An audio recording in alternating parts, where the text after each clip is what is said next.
नमस्ते दोस्तों। ये हमारे पास एक डेफिनेट इंटीग्रल दिया हुआ है 0 से 2 pi sine square theta upon a plus b cos theta d theta. और ये क्या कंडीशन दी है कि हमारा a is greater than b और a और b हमारे पॉजिटिव है। और इस डेफिनेट इंटीग्रल को सॉल्व करना है by the method of contour integration. तो चलिए इसको सॉल्व करते हैं। आप जानते हैं बच्चों कि जब भी हमारा कोई डेफिनेट इंटीग्रल दिया जाए तो सबसे पहले हम लोगों का टारगेट होता है कि जितना भी थीटा और डी थीटा में है आप उसको ट्राई करिए जेड और डी जेड में लाने के लिए। तो सबसे पहला काम क्या है कि लेट z इक्वल टू ई की पावर आयोटा थीटा। अब क्या करिए, दोनों साइड डिफरेंशिएट करिए सो दैट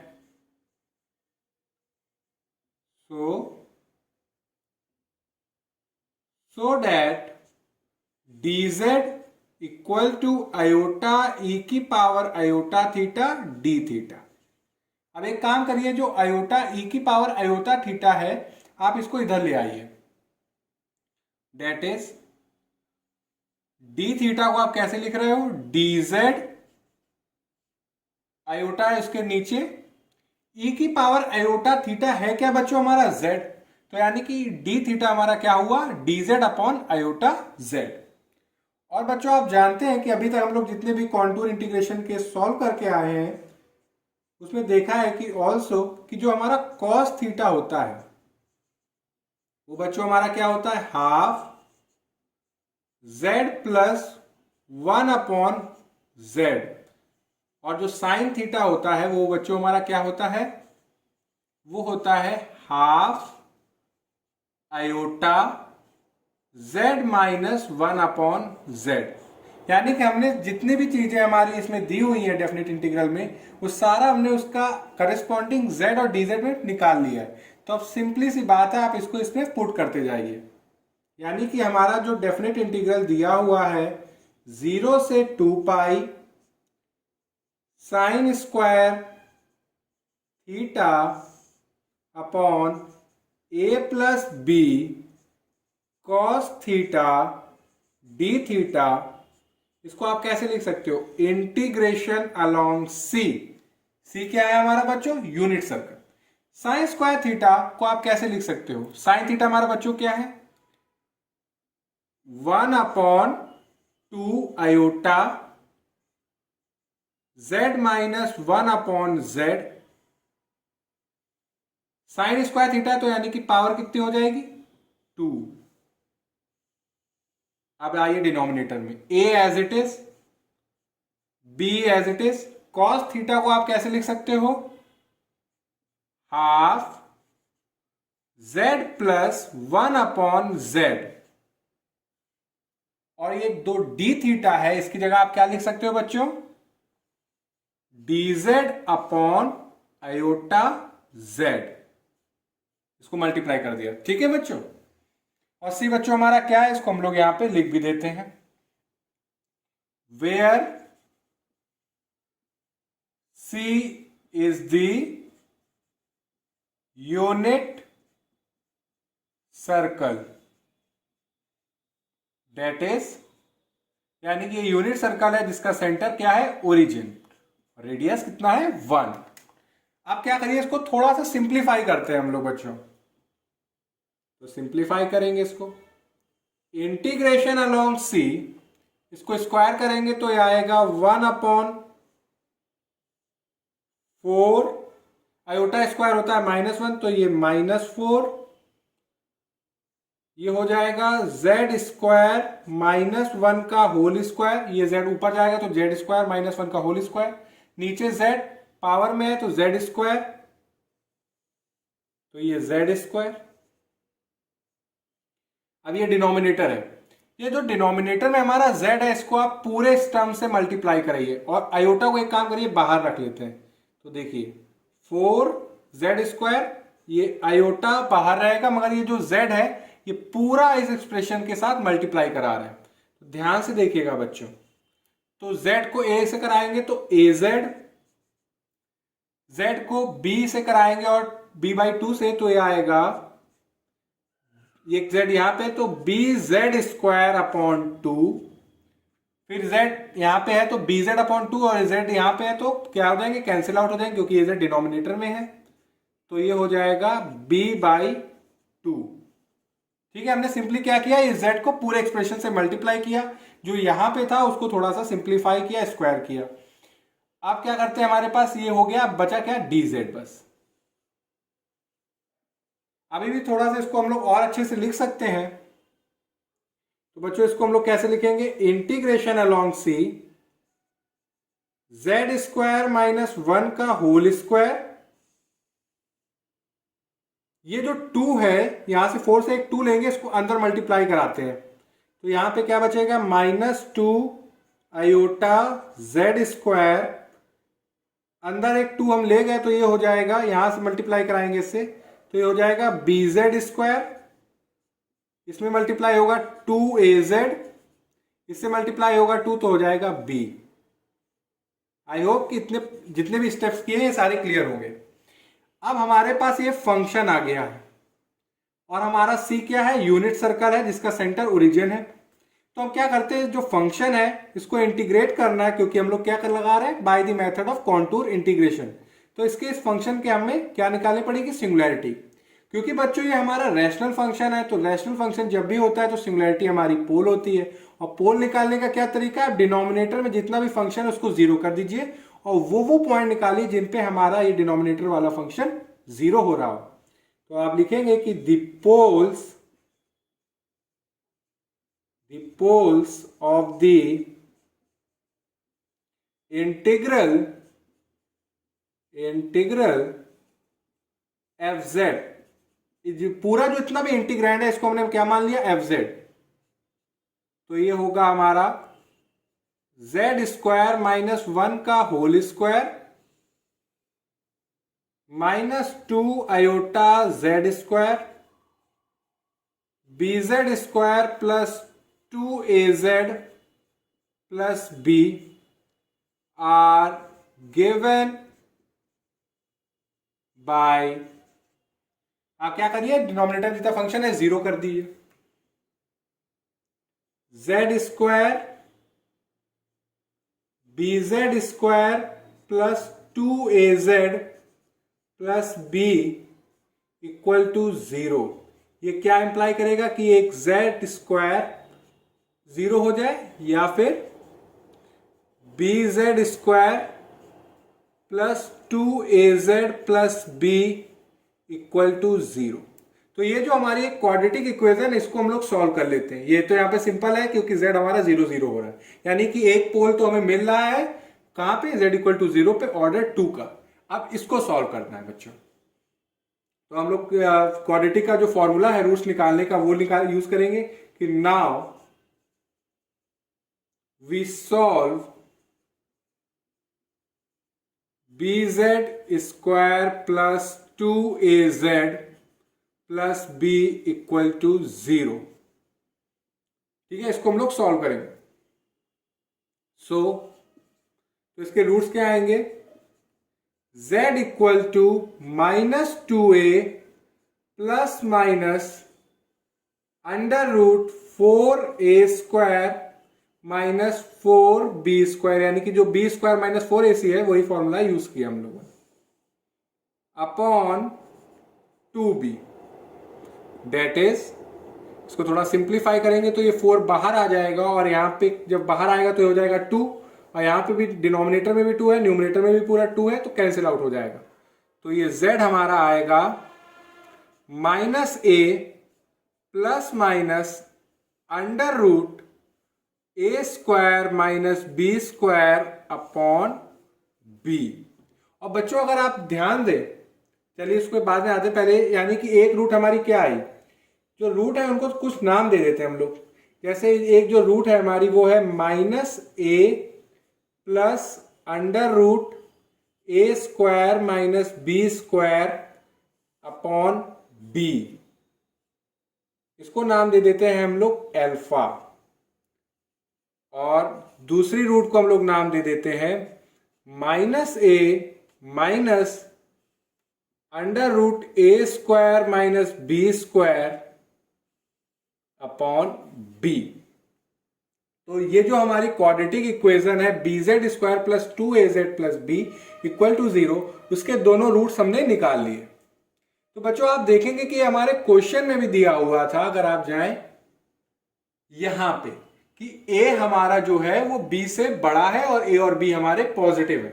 तो अगर आप यहां पे आए तो देखेंगे कि a बड़ा है b से, तो यानी कि a का स्क्वायर भी b के स्क्वायर से बड़ा होगा। तो ये क्वांटिटी हमारी कितनी हुई स्क्वायर रूट के अंदर? पॉजिटिव। जब ये पॉजिटिव है तो पॉजिटिव का स्क्वायर रूट लेंगे तो क्या आएगी? एक पॉजिटिव क्वांटिटी तो आ रही है बच्चों हमारी। तो यानी कि यहां पे भी क्या है? रियल नंबर आएगा। कैसे? क्योंकि ए भी हमारा एक पॉजिटिव है, बी भी पॉजिटिव है, ये भी एक पॉजिटिव क्वांटिटी है, और यहां पे भी। तो आप लिख सकते हैं कि since A is greater than B is greater than 0, so that, अब बच्चों ध्यान से देखिए, ये जो मॉड यानी कि जो रूट है ये वाली, इसकी मॉडुलस वैल्यू देखिए, मॉडुलस वैल्यू। तो अगर आप देखेंगे इसकी मॉडुलस वैल्यू तो वो कुछ ये होगी, और आप जानते हैं कि a हमारा b से बड़ा है, तो a स्क्वायर हमारा b स्क्वायर से बड़ा होगा। तो यानी कि a square minus B square हमारा क्या है? Positive quantity. और a हमारा पॉजिटिव है और कुछ पॉजिटिव इसमें और ऐड हो रहा है। और बच्चों हमारा आप जानते हैं कि b हमारा a से छोटा है, तो ये ऑब्वियस सी बात है कि ये हमारा ग्रेटर देन 1 होगा, क्योंकि a upon b is greater then किससे होगा? 1 से। यानी कि कहने का क्या मतलब है कि a हमारा b से बड़ा है, तो a square minus B square positive होगा, यानी कि कुछ पॉजिटिव ऐड हो रहा है a में, और a ऑलरेडी बड़ा है। तो अगर आप a को डिवाइड करते हो b से, तो ये ऑलवेज क्या होगा? Greater than 1।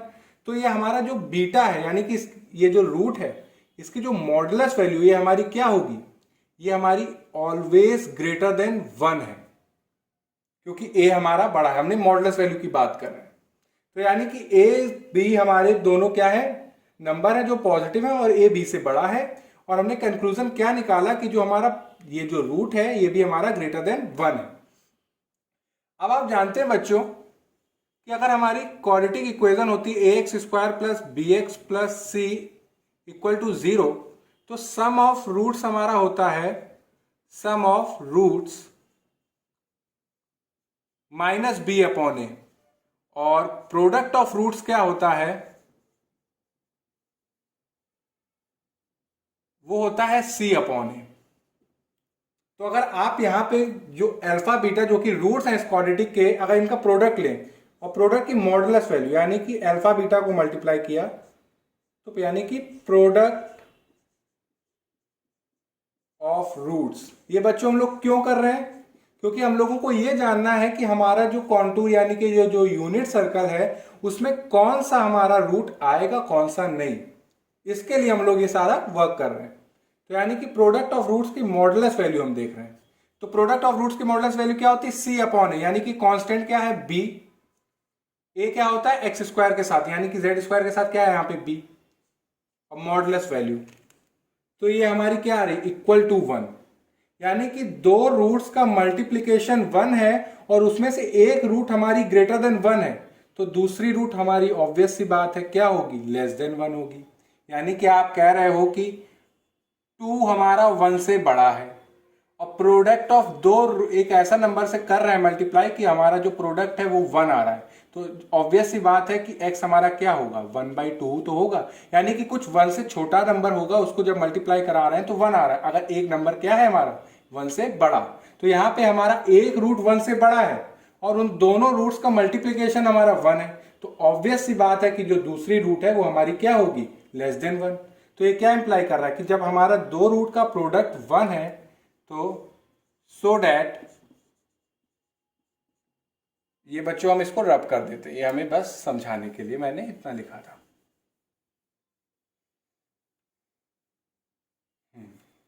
So that mod alpha is great, यानी कि मॉड अल्फा हमारा क्या होगा? Is less than 1। तो यानी कि हमने एक चीज तो पता कर ली, क्या? कि 10 हमारा जो फंक्शन एफ जेड, इसके पोल्स क्या क्या है, अल्फा, बीटा और जीरो। तो यानी कि the z equal to alpha और z equal to beta are simple poles and z equal to zero.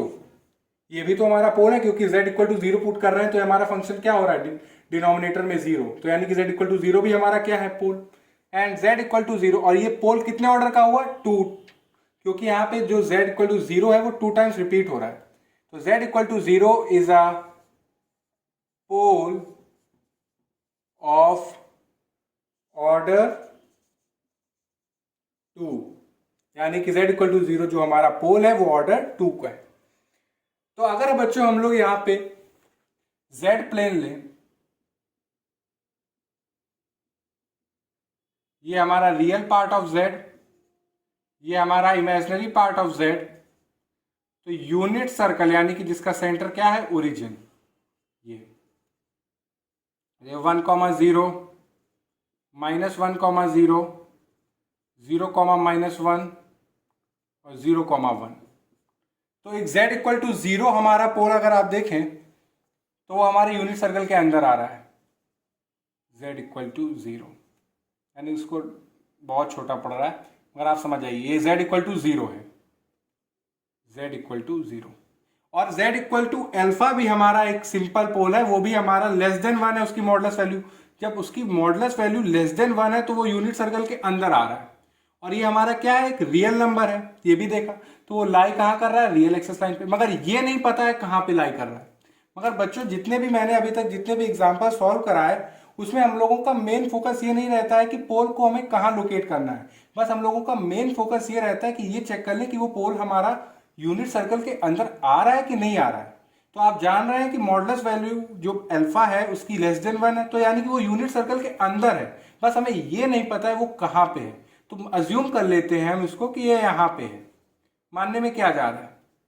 और जैसे प्रीवियस लेक्चर में भी मैंने बच्चों जो फिगर बनाए हैं वो मैंने रफ फिगर बनाए हैं, एग्जैक्ट फिगर नहीं बनाए हैं जिसमें मैं एग्जैक्ट लोकेशन किसी भी पोल की बता रहा हूँ। तो यानी कि ये जो मैं फिगर बना रहा हूँ वो आपके अंडरस्टैंडिंग और आपके समझने के लिए बना रहा हूँ, कि आपको ये बता सकूं कि जो हमारे पोल हैं जो यूनिट सर्कल के अंदर कौन कौन से आ रहे हैं, कौन कौन से नहीं। जो अंदर आ रहे हैं उनके करस्पॉन्डिंग हम लोग रेसिड्यू निकाल के कॉची रेसिड्यू थ्योरम लगानी है। तो ये हम लोगों ने क्लियर कर लिया कि z इक्वल टू जीरो एक पोल हमारा यूनिट सर्कल के अंदर है, और z इक्वल टू अल्फा पोल हमारा यूनिट सर्कल के अंदर है, क्योंकि अल्फा की वैल्यू लेस देन वन है। तो आप इसको लिख सकते हो कि but z equal to alpha and z equal to 0 are the poles lying inside C, यानी कि z इक्वल टू अल्फा और z इक्वल टू जीरो हमारे पोल्स C के अंदर लाई कर रहे हैं। तो अब क्या करना है, हम लोग को कॉची रेसिड्यू थ्योरम का लगानी है। तो हम लोग को क्या करना पड़ेगा, कॉची रेसिड्यू थ्योरम के हिसाब से हर पोल के करस्पॉन्डिंग रेसिड्यू निकालना है। तो मैं इस बोर्ड रब करके आपको रेसिड्यू निकालता हूं, फिर इसको आंसर को हम लोग सॉल्व करते हैं। सबसे पहले बच्चों हम लोग काम क्या करते हैं कि जो z इक्वल टू जीरो हमारा पोल है इसके करस्पॉन्डिंग हम लोग रेसिड्यू निकालेंगे।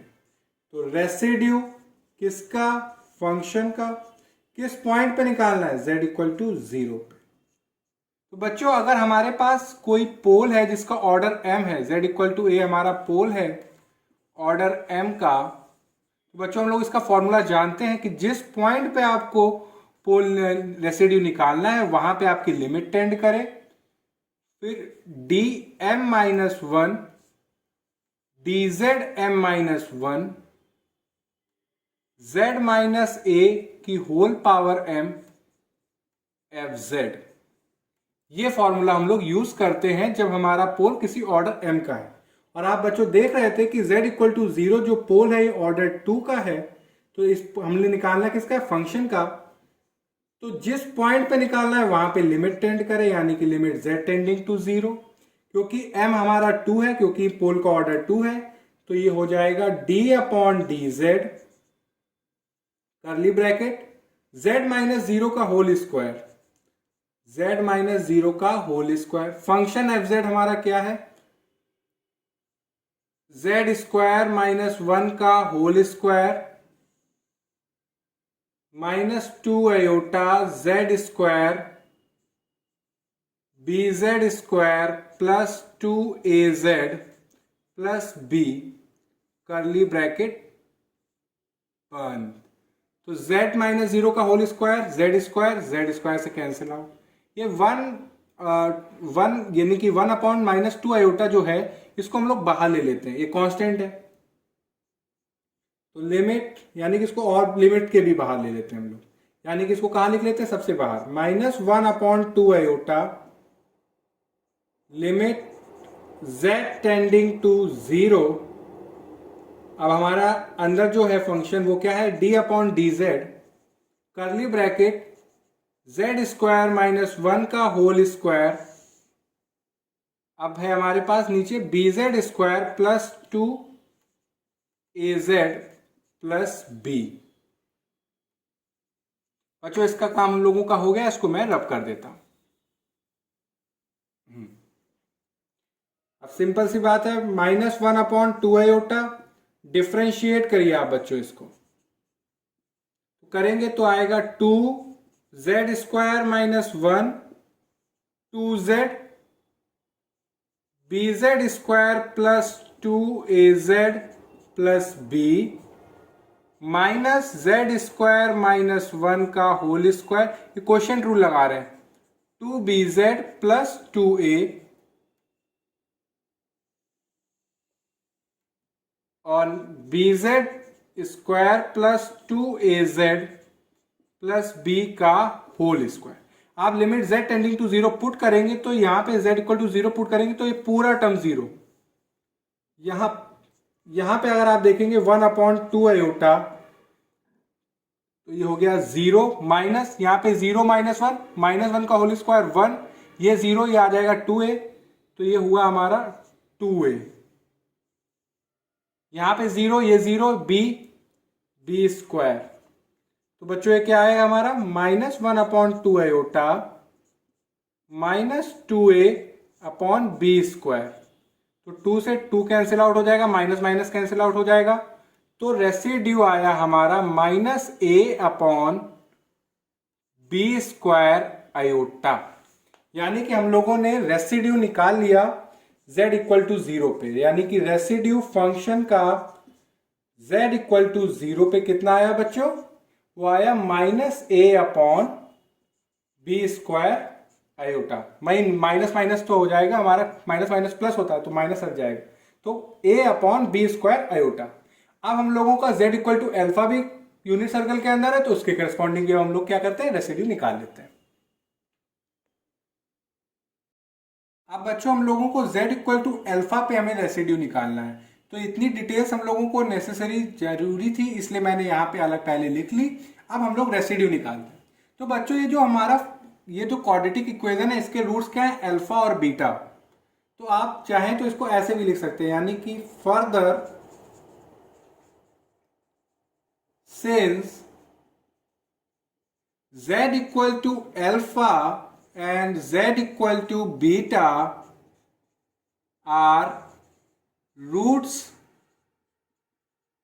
of bz square plus 2az plus b equal to 0, we can write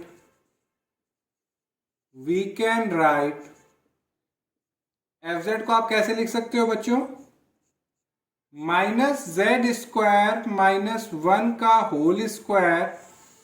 ऐसे क्यों लिख रहे हैं, क्योंकि रेसिड्यू निकालने में हम लोगों को आसानी हो जाएगी।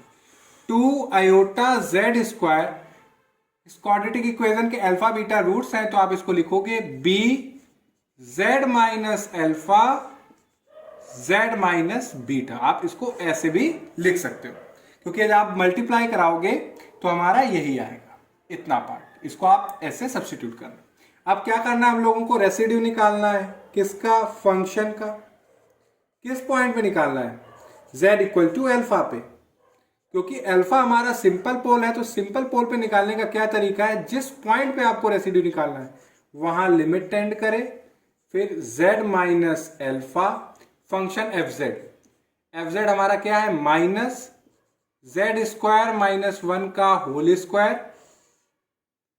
2 iota Z square B Z minus alpha Z minus beta. अब बताइए ऐसे लिखने में फायदा ये रहा कि ये कैंसिल आउट हो जाएगा। अब लिमिट पुट कर दीजिए तो ये आ रहा है माइनस अल्फा स्क्वायर माइनस 1 का whole square 2 iota alpha square B alpha minus beta.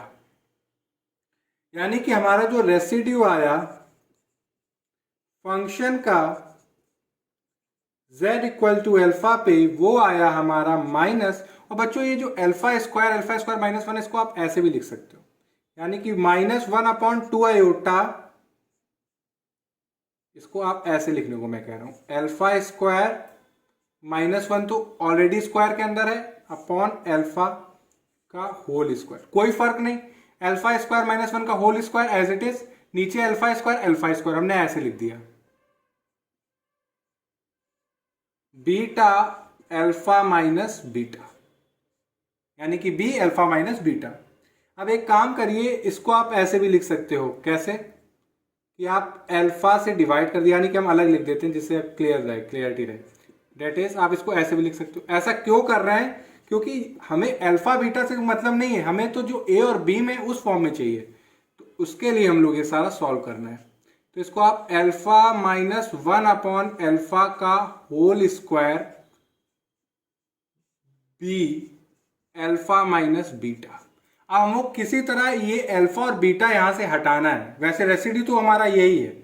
तो एक काम करते हैं, अल्फा बीटा की वैल्यू पता है, तो एक काम करते हैं अल्फा जो है हमारा, अल्फा माइनस बीटा पहले निकालते हैं। तो अल्फा माइनस बीटा यानी कि -a plus √a² minus b² upon b minus -a minus √a² minus b² upon b करेंगे तो ये b हमारा कॉमन, तो -a plus √a² minus b² minus minus plus a minus minus plus √a² minus b² minus a से plus a cancel out हो जाएगा, तो ये आया 2 √a² minus b² upon b।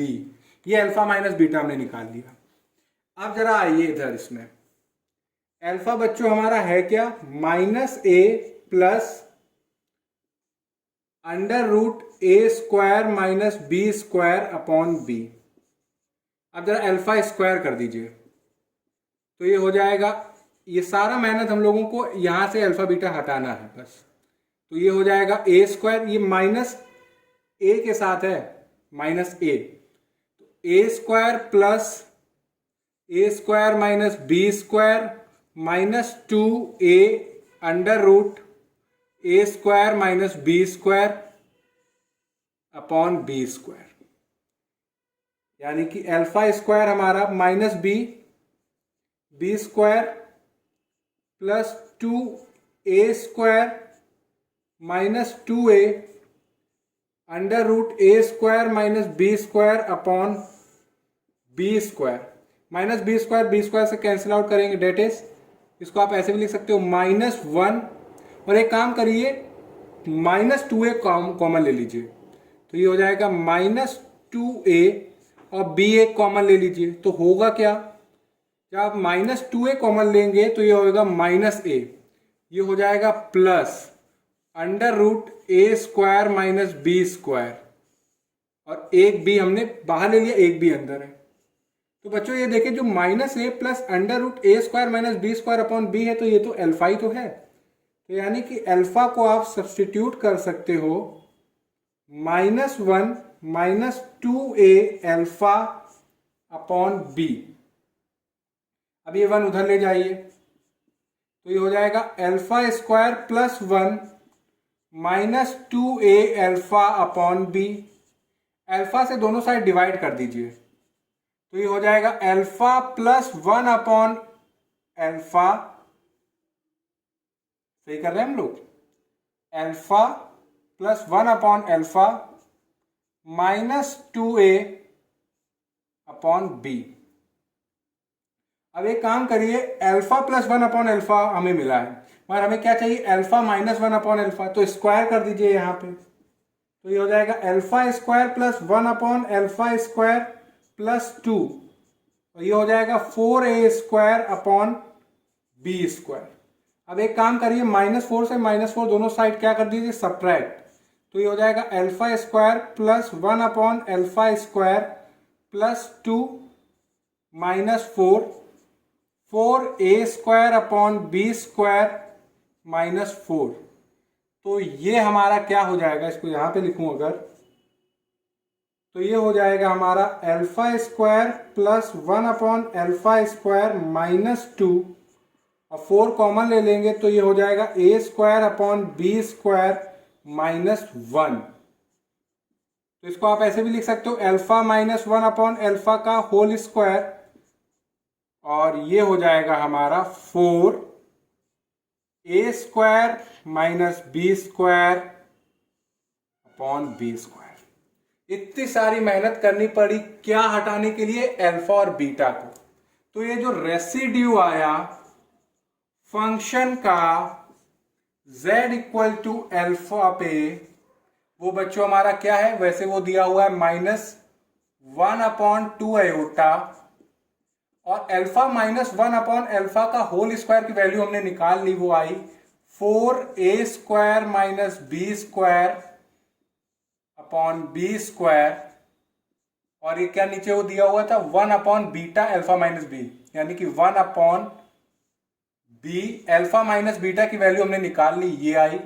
इसको भी पुट कर देंगे यहाँ पे, 2 under root a square minus B square upon B. तो b से b कैंसिल आउट हो गया, ये 2 4, ये कैंसिल आउट हो गया, ये a square minus B square ऊपर चला जाएगा, तो ये हो जाएगा हमारा minus under root a square minus B square ऊपर चला गया upon iota B square, iota एक बचेगा बी स्क्वायर माइनस ये ऊपर चला गया। तो हमने residue function z equal to alpha का भी निकाल लिया, वो भी ए बी के टर्म्स में। अब कुछ नहीं करना है, सिंपल कॉची रेसिड्यू थ्योरम निकाल के इसका आंसर निकाल लेना है। अब हम लोगों ने z इक्वल टू 0 और z इक्वल टू अल्फा पे रेसिड्यू निकाल लिए, और मैंने यहाँ पे लिख दिए, और कैसे निकाले ये भी हम लोगों ने देखा। अब सिंपली सी बात है, आप लगाइए Cauchy residue theorem using Cauchy residue theorem we get, यानी कि कॉची रेसिड्यू थ्योरम के हिसाब से आप इंटीग्रेट कर रहे हैं किसको, फंक्शन को, जो कि है z स्क्वायर माइनस 1 का whole square upon 2 iota minus 2 iota z square bz square plus 2az plus b, तो किसके इक्वल होगा, 2 पाई आयोटा का multiply sum of residues at poles z equal to 0 and z equal to alpha. यानी कि आप क्या कर रहे हैं, हमारे पास फंक्शन, आप उसको इंटीग्रेट कर रहे हैं यूनिट सर्कल के अलोंग एंटी क्लॉकवाइज डायरेक्शन में मान लीजिए। तो कॉची रेसिड्यू थ्योरम के हिसाब से जो भी पोल हमारे यूनिट कॉन्टूर के अंदर हो, आप उनके करस्पॉन्डिंग रेसिड्यू निकालिए, उनका सम करिए और 2 पाई आयोटा से मल्टीप्लाई करिए। तो 2 पाई आयोटा से मल्टीप्लाई क्या करना है, आपका रेसिड्यू, क्योंकि दो हमारे पोल आ रहे थे, एक z इक्वल टू 0 पे आ रहा था और एक पोल हमारा z इक्वल टू अल्फा पे है। तो हमने ये दोनों निकाल लिए थे बच्चों। तो 2 पाई आयोटा रेसिड्यू हमारा z इक्वल टू 0 पे आया a upon B square iota, और z इक्वल टू अल्फा पे जो आया बच्चों वो है हमारा प्लस है, तो minus under root a square minus B square upon B square iota. B square iota common है डिनोमिनेटर में, इसको बाहर निकाल लीजिए। तो 2 pi iota 1 upon B square iota, ये अंदर क्या होगा, a minus under root a square minus B square. Iota से आयोटा कैंसिल, और तो कुछ कैंसिल आउट हो नहीं रहा, तो हम लोगों का आंसर भी आ गया। तो इसको हटा देते हैं हम लोग बच्चों। तो हम लोगों का जो आंसर आया वो क्या आया बच्चों, 2 pi upon B square A under root a square minus B square. तो ये हम लोगों का आंसर आया, यानी कि इस फंक्शन को जब सी के अलोंग, यूनिट सर्कल के अलोंग इंटीग्रेट कर रहे हैं तो हमारा क्या आ रहा है, 2 pi upon B square a minus under root a square minus B square. और ये जो पूरा फंक्शन है वो है क्या बच्चों हमारा, 0 से 2 पाई। तो यानी कि हमें इसकी वैल्यू भी मिल गई, यानी कि 0 से 2 पाई, देयरफॉर जो हमारा sine square theta upon a plus b cos theta d theta है, इसकी वैल्यू आई 2 pi upon B square a minus under root a square minus B square. ये कब, जब a is greater than b is greater than 0। और ये हम लोगों ने पूरा को सॉल्व करके देखा। आई होप कि आपको समझ में आया हो। अगर कोई भी स्टेप आपको क्लियर ना हो तो आप कमेंट सेक्शन में लिख के बताइएगा। Thank you.